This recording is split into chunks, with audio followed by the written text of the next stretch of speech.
期拔尖班又要交錢啊？邊有錢俾你補啊？今晚餐飯都冇錢食啊！自己溫啦，唔參加啊！喂，咩事咁頹啊？講嚟聽下。唉，學拔尖班我一定要去嗰個啊！唉，都冇錢交，去咩啊？合格咪算咯。攞嚟睇下。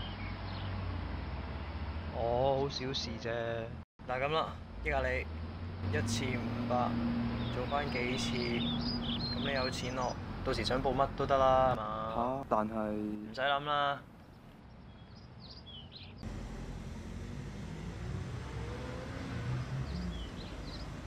喂，咁 Q 耐㗎？嗱，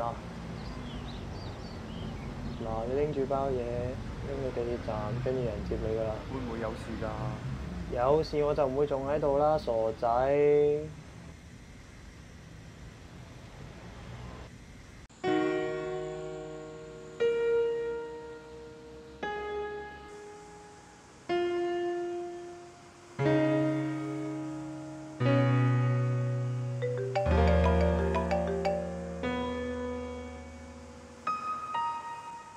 喂？喂，你喺邊啊？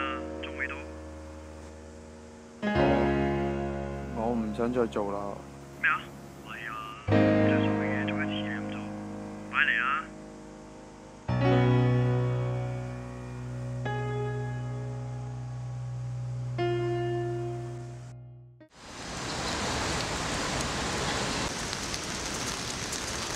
身份證唔該，咪走。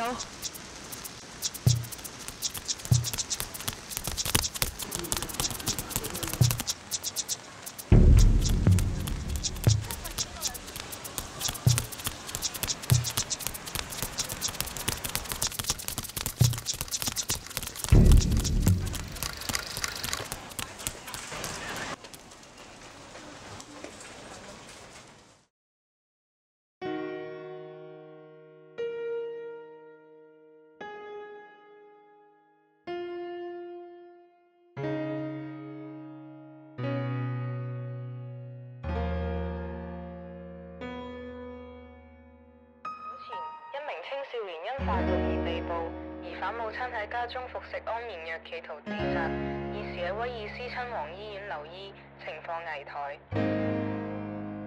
被告人楊志傑因涉及藏有毒品罪名成立，但基於被告已經認罪，而且入世未深，加上犯案係為咗幫補家計，因此以6年為判刑起點，酌情減刑至社會服務令18個月，即時執行。